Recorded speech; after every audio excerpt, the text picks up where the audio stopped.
Les débats de l'été Sud Radio, midi 13h30, Stéphanie Demuru.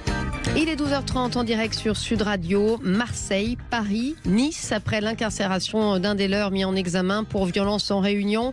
La vague de protestation des forces de l'ordre s'étend, le tout sur fond de polémique après les propos de Frédéric Vaux qui estime qu'un policier n'a pas sa place en prison. On en débat avec nos deux invités. Antoine Savigna, avocat pénaliste, ancien député LR. Bonjour Antoine Savigna. Bonjour. Merci d'être avec nous. À vos côtés, en face de vous, Alexis Tordeau, avocat pénaliste. Bonjour Alexis Tordeau, merci également d'être là. Alors le mouvement dépasse maintenant largement la cité phocéenne pour gagner le Sud, le Rhône et la région parisienne. On parle de 800 à 1000 fonctionnaires en arrêt maladie à Marseille. Ailleurs, c'est le fameux code 562, c'est-à-dire le service minimum pour les policiers qui s'applique. Antoine Savigna, ce mouvement vous inquiète-t-il ? Oui, évidemment, ce mouvement est inquiétant. On sait tous qu'on a besoin d'une police et d'une police qui fonctionne. On comprend que les fonctionnaires de police en aient ras-le-bol. Ils ont été extrêmement sollicités dans les mois qui viennent de s'écouler. Ils ont fait des heures plus que de raison. Ils sont exposés quotidiennement et l'incarcération de l'un des leurs est sans doute la goutte qui a fait déborder le vase, qui fait qu'ils ne comprennent plus aujourd'hui le sens de leur mission. Je crois qu'il faut être très prudent sur cette incarcération. C'est une décision de justice. 4 fonctionnaires ont été mis en examen. Un seul d'entre eux a été placé en détention. Nous n'avons pas le dossier et je pense qu'il faut appeler à la prudence.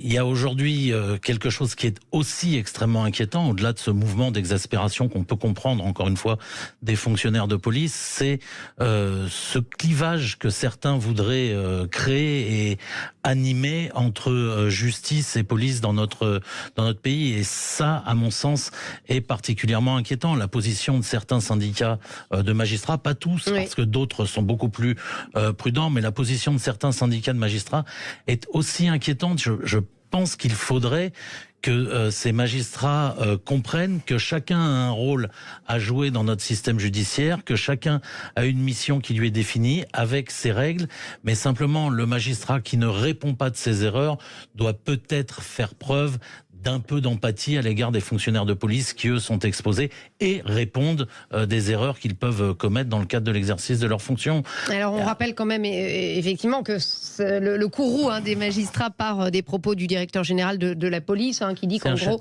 le policier n'a pas sa place en prison avant le jugement. Alexis Tordeau, vous seriez, entre guillemets, aussi sévère à l'encontre des magistrats que votre confrère ici présent ? Je ne suis pas forcément en phase avec les propos de mon confrère, parce que ce qu'on nous explique aujourd'hui, c'est-à-dire se remettre en cause, d'une part l'indépendance des magistrats et d'autre part venir dire que la justice qui s'appliquerait aux policiers ne serait pas la même qu'aux justiciables. Si on avait besoin justement d'avoir un exemple sur les limites de la détention provisoire, parce qu'ils sont 20 000, 25 000 aujourd'hui, ça représente le tiers des détenus qui sont mis incarcérés en détention provisoire alors qu'ils n'ont pour l'instant pas été condamnés, c'est le bon exemple. Donc, le débat qu'il faut qu'on ait, c'est un débat sur la détention provisoire. Est-ce qu'effectivement elle est opportune lorsqu'on a quelqu'un qui n'a pas été condamné, lorsqu'on a quelqu'un qui conteste les faits?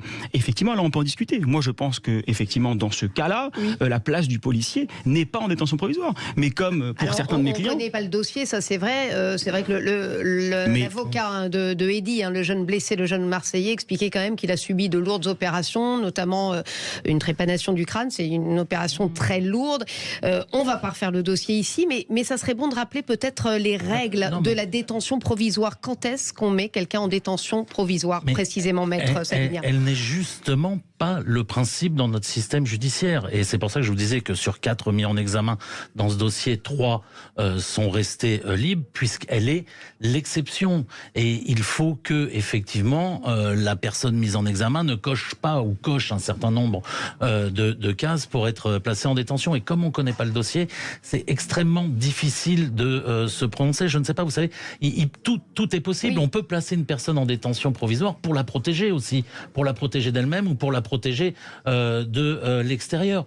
Je ne sais pas ce qui s'est passé dans ce dossier, je ne sais pas, et nous ne savons pas ce qu'ont donné les auditions. Il faut être prudent, mais il ne faut pas monter, encore une fois, une institution contre l'autre. Mais c'est vrai que ce qui retient l'attention, pardonnez-moi, dans ce dossier, c'est que les policiers, eux, se plaignent d'être des exemples, finalement, voyez, pour l'opinion publique. Est-ce qu'il y a ce risque vraiment où on peut faire complètement confiance à la justice? On peut aussi entendre qu'ils ne comprennent pas que quotidiennement, ils présentent à des magistrats des gens à l'issue d'un long travail d'enquête ou de travail d'interpellation, et que ces personnes soient remises en liberté, là où l'un d'entre eux... Ils ne sont pas au-dessus des lois. La loi, elle est la même pour tous, mais ils ne sont pas au-dessus, ils ne sont pas en dessous. N'utilisons pas les propos d'un chef. Ils disent pas le contraire, hein, d'ailleurs. Oui, mais le DGPN est un chef à la tête d'une institution épuisée, avec des femmes et des hommes épuisés. Il soutient ces femmes et ces hommes. Il ne fait pas de pression. La décision, elle était rendue. On ne fait pas pression une fois que la décision est rendue. Il soutient des femmes et des hommes. N'y voyons pas, et j'espère, mais la majorité des magistrats, je pense, ne le voient pas comme ça, n'y voyons pas un affront vis-à-vis de l'institution judiciaire et de l'autorité judiciaire, mais plus un comportement. Le chef est aussi le porte-parole de ses hommes. Et Alexis Tordeau, je vois qu'il n'est pas... L'épuisement ne peut absolument pas justifier d'avoir des propos qui remettent clairement en question un principe qui est fondamental dans la justice qui est la nôtre, c'est-à-dire l'égalité de traitement de l'intégralité des justiciables. Et d'ailleurs, les policiers, ils tirent aussi la légitimité de leur fonction de par cette justice-là. Donc si vous venez leur expliquer, effectivement, la justice ne s'applique pas lorsqu'on parle d'un policier, c'est finalement remettre en cause l'application des lois pour les policiers. Donc c'est vraiment gênant. L'autre critère, ce que vous avez expliqué sur la protection, moi j'ai du mal à venir expliquer à un policier qui est placé en détention provisoire, on vous place en détention pour vous protéger. Effectivement, c'est un critère de l'article 144, mais vous comprenez que c'est un critère qui n'est pas opportun, parce qu'aller dire à un policier dans les conditions qui sont les siennes quand ils sont incarcérés à Nanterre, parce que moi je vais les voir ou à la santé, qui sont protégés en détention, c'est une hérésie. Je veux dire, au contraire, en détention, ils sont en danger, et si, j'en ai rarement vu, mais des décisions de JLD, du juge d'instruction ou de la chambre de l'instruction, qui viennent retenir ce critère pour placer quelqu'un en détention, c'est abject de dire ça. On protège personne quand on place quelqu'un en prison. Et retenir ce critère-là, c'est fondamentalement une erreur. C'était le cas. J'ai dit qu'il y a une multitude de critères et qu'on ne sait pas ce qu'il y a dans le dossier, qu'on ne sait pas pour quelle raison le JLD aujourd'hui a choisi de placer ce policier en détention provisoire. Donc ça veut dire que Frédéric Vaux a eu tort de tenir ses propos, qu'un policier ne devrait pas dormir en prison tant qu'il n'y a pas eu de jugement, selon vous? C'est une position. Je pense que c'est une position qui est aussi... d'abord, encore une fois, il fait part de l'exaspération de l'ensemble des fonctionnaires de police. Ensuite, c'est peut-être une position de principe. Peut-être veut-il faire passer un message aux législateurs, faire évoluer les critères de la détention provisoire. Il a exclu quand même un certain nombre d'hypothèses, entre autres le manquement à l'intégrité des fonctions. Donc, il fait passer un message. Mais vous savez, je pense qu'il critique pas le placement en détention. La semaine dernière, vous pouviez lire à contrario un communiqué d'un certain nombre de syndicats de magistrats qui disait le garde des Sceaux a dit qu'il y avait eu 742 placements en détention suite aux émeutes. Est-ce que c'est pas non plus une critique de la part de ces syndicats des décisions prises par leurs collègues? Je vois pas que le DGPN puisse influencer quelques décisions que ce soit. Et je pense même que c'est faire insulte à l'indépendance de tous les magistrats que de croire qu'une déclaration dans la presse serait un moyen de pression pour les amener à rendre une décision plus favorable ou allant dans le sens qui est celui voulu par lui. En tout cas, ça pose une question de fond, évidemment, qui revient depuis 3 jours. Les policiers sont-ils des justiciables comme les autres? Aujourd'hui, plusieurs pistes de réforme sont évoquées. Certains policiers, on entendait Jean-Michel Fauvergue hier avancer l'idée d'une justice indépendante à part pour les policiers, avec des professionnels qui connaissent leur cœur de métier. Est-ce que ça vous paraît être une bonne piste, Alexis Tordeau? Rapidement quand même sur ce qui a été dit précédemment, que des magistrats et que le syndicat des magistrats viennent remettre en cause des décisions qui sont rendues par leur pairs, c'est finalement quelque chose qui est envisageable. Nous, en tant qu'avocats, on peut avoir le président, effectivement, M. Gavaudan, qui s'exprime et on l'écoute. Par contre, que des policiers viennent remettre en cause une décision d'un magistrat, c'est éminemment critiquable. Et quand vous disiez que ça n'a pas forcément d'impact, c'est faux. On voit ce qui se passe aujourd'hui. Donc ces propos ont eu un impact. On a justement des policiers qui invoquent on peut le dire, des raisons fallacieuses, des arrêts maladie ou finalement des choses qui sont éminemment contraires pour se mettre en grève. Ils n'ont pas le droit de grève, donc. Bien sûr, non mais ce que je veux dire, non mais j'entends. Mais quand on m'explique que ça n'a pas d'impact et que c'est juste des paroles, non, c'est des paroles qui sont extrêmement graves et qui remettent en cause un principe cardinal de la justice, qui est celui de laisser l'institution judiciaire traiter et juger et justiciable comme elle le souhaite. Donc je pense que pour le coup, ces propos sont extrêmement graves et doivent être condamnés. Ils se sont mis en grève avant les propos, évidemment. Mais ça renforce quand même. Ça renforce d'un des leurs. C'est pas les propos qui ont fait qu'ils se mettent en grève. Avançons un petit peu, messieurs, s'il vous plaît. Justement, allons plus loin sur justement ces propositions qu'on avance. Vous qui connaissez bien la loi, forcément par définition, une justice indépendante à part pour les policiers, est-ce que ça vous semble être une bonne piste ? Je ne sais pas s'il faut une justice indépendante ou s'il faut peut-être adapter un certain nombre de dispositions. Il est vrai, et on le voit dans notre société depuis un certain nombre d'années, que la société est de plus en plus violente, que les fonctionnaires de police sont exposés à beaucoup d'actions extrêmement violentes dans leur quotidien, et que puisqu'ils sont plus exposés que le commun des mortels que nous sommes, et nous ne sommes pas exposés d'ailleurs grâce au travail qui est le leur, puisqu'ils sont plus exposés, peut-être faudrait-il effectivement adapter la méthodologie et les réponses à apporter à leur situation. Vous savez, aujourd'hui, on crée des juridictions spécialisées, ce qui est une très bonne chose pour protéger les femmes des violences dont elles peuvent faire l'objet dans la cellule familiale, parce que c'est quelque chose de particulier, parce que ça nécessite une surveillance particulière, une réponse particulière. Peut-être que pour ceux qui sont les plus exposés, on pourrait adapter la réponse sans pour autant, encore une fois, les exonérer de la responsabilité qui est la leur dans l'hypothèse et dans les cas où ils commettent une faute. Mais peut-être adapter la réponse pour que ça ne soit pas Alexis Tordeau. Encore une fois, cette idée de constamment vouloir légiférer, déjà d'une part, ça vient décrédibiliser le droit qu'est le nôtre. C'est-à-dire, à chaque fois qu'on légifère, et le président de la République, je crois, l'a dit, à chaque fois qu'on légifère, c'est en fait un message qui est envoyé aux législateurs pour le dire, les lois ne sont pas suffisantes, il faut continuer à le faire. Donc en réalité, c'est déjà... La société évolue, il faut suivre, le législateur doit suivre l'évolution. Et manifestement, ça pose problème. Mais moi, je pense que, justement, sur une procédure pénale qui est déjà complexe, et les magistrats le disent, et les avocats le disent, venir encore expliquer qu'une justice et des textes de loi différents devraient s'appliquer aux policiers, c'est une bonne chose. On a déjà aujourd'hui, et les seuls qui sont mis en examen et placés en détention provisoire, c'est quand on a une faute grave qui est caractérisée soit par une vidéo, donc c'est ce qui s'est passé dans l'affaire à Nanterre, soit à Marseille par effectivement des UMJ qui ont constaté la violence. Donc les seuls finalement qui sont mis en examen et ensuite placés en détention provisoire, c'est quand on estime qu'il y a une faute extrêmement grave. Donc on a déjà l'arsenal législatif pour justement faire en sorte que les policiers soient protégés quand ils exercent leur fonction. Il y a aussi cette justice entre guillemets d'exception, enfin cette règle d'exception qui est le monopole de la violence légitime pour les policiers. Combien, je crois que le président de la République l'avait dit, en plus combien justement sont mis en examen et sont poursuivis. Finalement, on a quand même un chiffre qui est assez léger. Et ceux qui le sont, c'est parce qu'on a effectivement la preuve qu'il y a eu une faute grave, indissociable malheureusement de leur fonction, qui a été commise. Donc les mises en examen aujourd'hui des 4 policiers à Marseille se justifient. Je vois pas comment, avec une loi différente, vous pourriez estimer qu'ils ne devraient pas être mis en examen. Moi, je sais pas, je ne peux pas oser dire qu'elles se justifient, dans la mesure où, encore une fois, je ne sais pas ce qu'il y a dans le dossier. Elles se sont justifiées pour un magistrat qui a pris la décision. Attendons de voir quelle sera la décision finale. Maître avec un S. On va aller voir nos auditeurs parce que ça appelle au 0826 300 300. On est en ligne avec Richard de Toulouse. Bonjour Richard. Oui, vous vouliez intervenir dans ce débat? Oui, je voulais intervenir parce que moi j'ai eu l'occasion de manager des gens qui avaient une autorité. C'est un peu le cas de la police aujourd'hui qui a une autorité sur les personnes, tout agent. Et je vois que le positionnement aussi, le positionnement politique, compris en particulier M. Darmanin et beaucoup d'autres personnes qui interviennent politiquement, défendent en fait de manière unilatérale la police et en fait, accepte les décisions de justice péniblement. Je crois que c'est une grosse erreur. Lorsqu'un manager fait une erreur, il faut la sanctionner. Lorsque quelqu'un qui a une autorité sur une personne fait une erreur, il faut la sanctionner parce qu'il a un devoir d'exemplarité.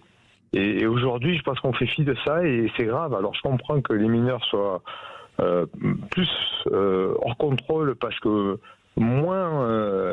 on va dire moins géré par les parents, alors que l'arsenal juridique le permet. Et moi, j'ai toujours appris que si je faisais des bêtises, mon père devrait payer et que on récolterait du sonnant et du trébuchant à la maison. Et c'est ça qui nous a régulés.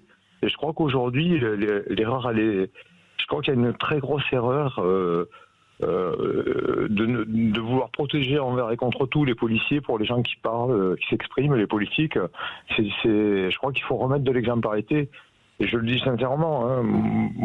Alors, il est en détention provisoire, précisément. Ce sont les réactions, vous, que vous critiquez. C'est logique. C'est logique. Je pense qu'il y a eu un incident très grave qui a été jugé il y a 2 mois, je crois. Un policier a ouvert le feu sur une voiture qui n'avait rien fait, en fait, des jeunes qui ont été interceptés. Ils sont intervenus sans brassard. Ils ont fait peur à ces jeunes.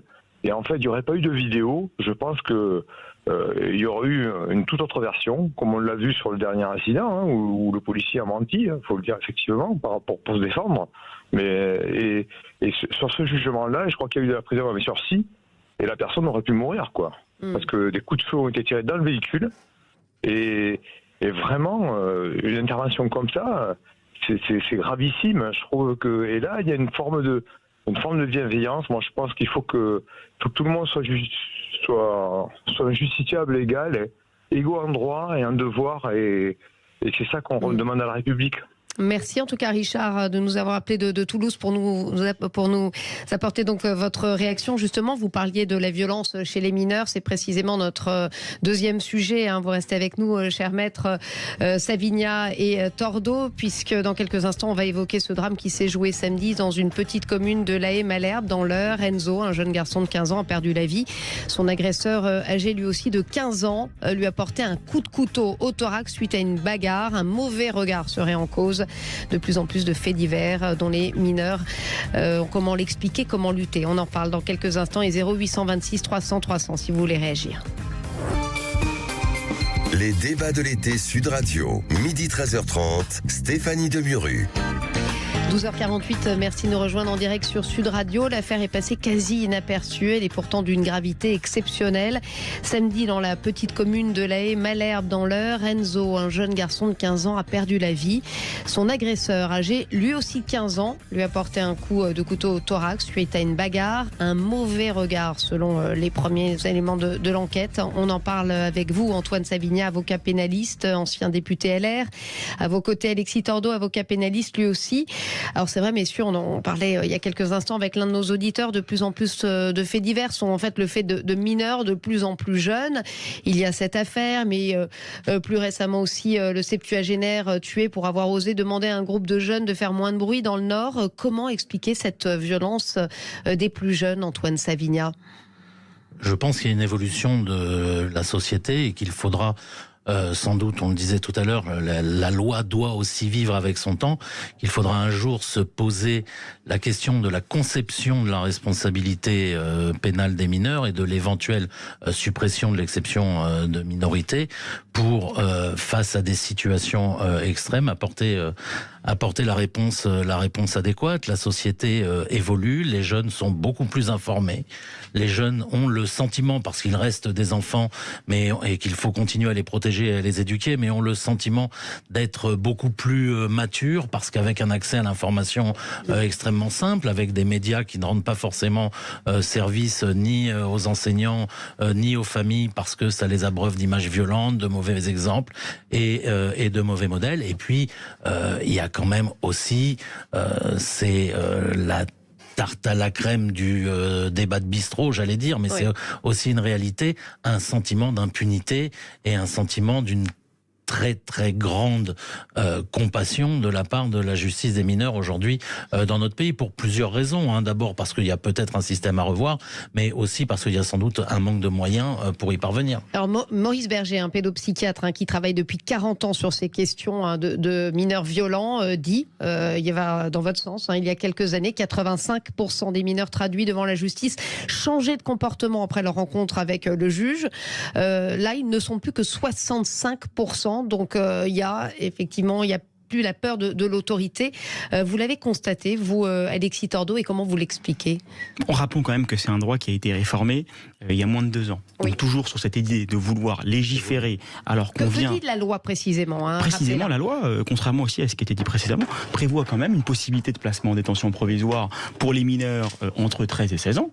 Pour si effectivement le dossier a une connotation criminelle ou si il a une connotation correctionnelle, on arrive à démontrer que le mineur en question n'a pas respecté les mesures de sûreté précédentes, donc contrôle judiciaire ou assignation à résidence.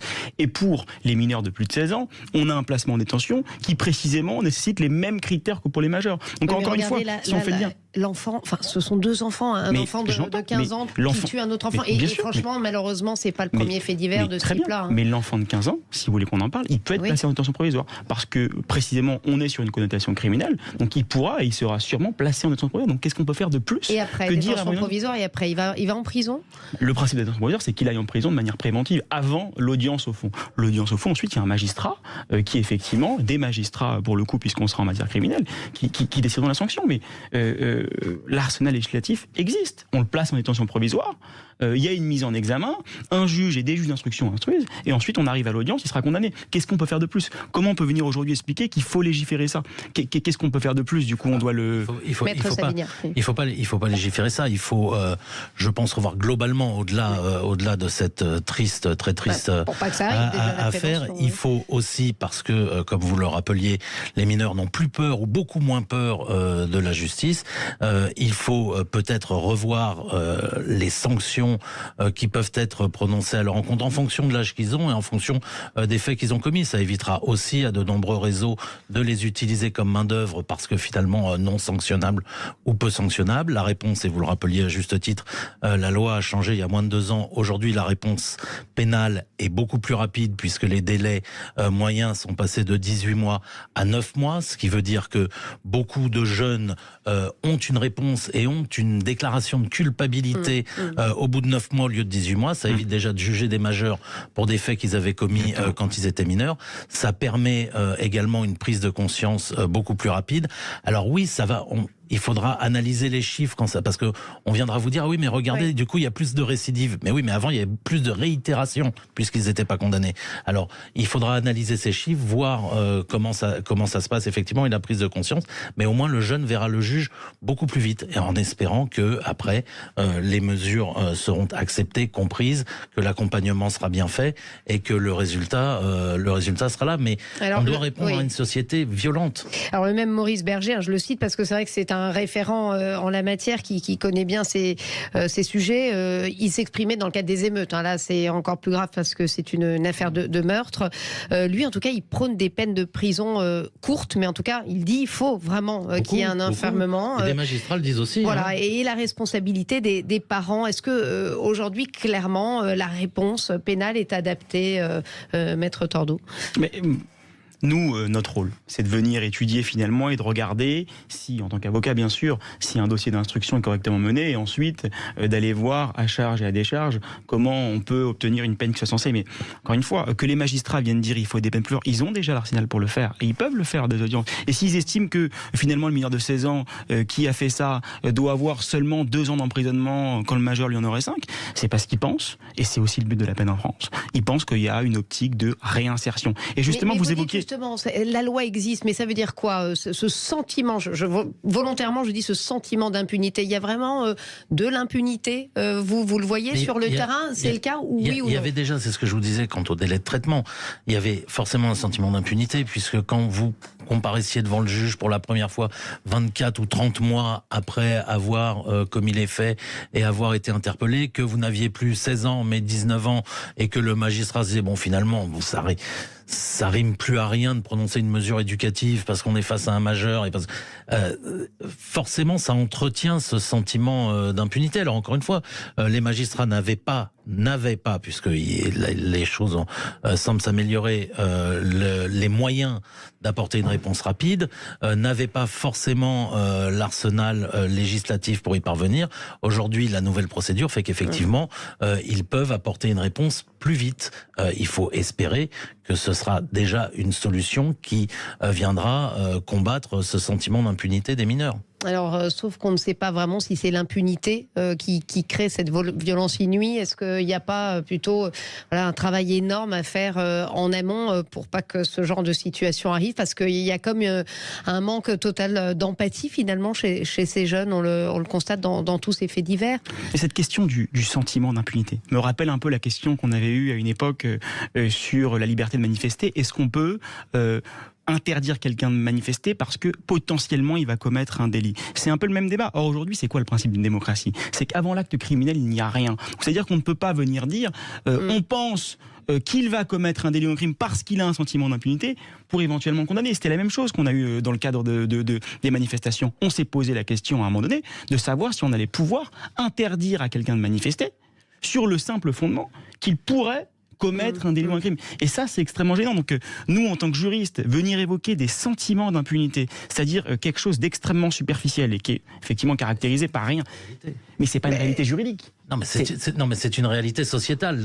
Bien sûr. Les jeunes n'ont nous, pas ici, on peur. n'a pas entendu politique. Les jeunes n'ont pas peur du juge, les jeunes n'ont pas peur du gendarme. Mais c'est une réalité. Et je préfère ça qu'avoir une société et des juges qui viennent dire, parce qu'il y a un sentiment d'impunité ou parce que potentiellement ils vont commettre un délit dans une manifestation, les interdire avant. Il faut juste apporter une réponse quand les faits sont commis. Voilà. Aujourd'hui, est-ce qu'on doit s'en prendre aux parents comme d'ailleurs l'a évoqué Emmanuel Macron, je cite, à la première connerie, là il parlait des allocations familiales.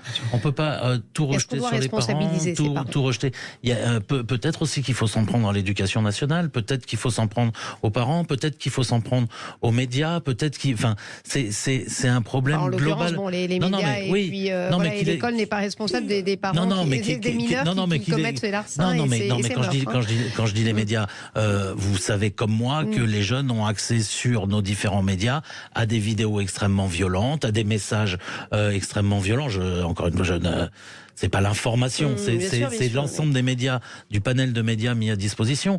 Et c'est de tout cela dont il faut discuter aujourd'hui, parce que les jeunes n'ont pas non plus, je disais, ils n'ont pas peur du gendarme, ils n'ont pas peur du juge, ils n'ont pas peur du professeur, ils n'ont pas peur de l'instituteur, ils n'ont pas peur de leurs parents. Il y a des parents en vraie situation de détresse. Vous pouvez voir, moi j'ai vu 100 fois des femmes seules avec des enfants en vraie situation de détresse, ayant même elles-mêmes peur de leurs enfants. Il faut accompagner tout le monde. Merci en tout cas Antoine Savigny, avocat pénaliste, et Alexis Tordeau, avocat pénaliste lui aussi. Merci d'avoir été avec nous. Dans quelques instants, mon invité du jour, Roland Carroll, chercheur en sciences politiques, enseignant à Sciences Po, patron d'instituts de sondage. Il les a tous connus, de Valéry Giscard d'Estaing à Emmanuel Macron. Il nous dira tout sur son voyage au cœur de la Ve République.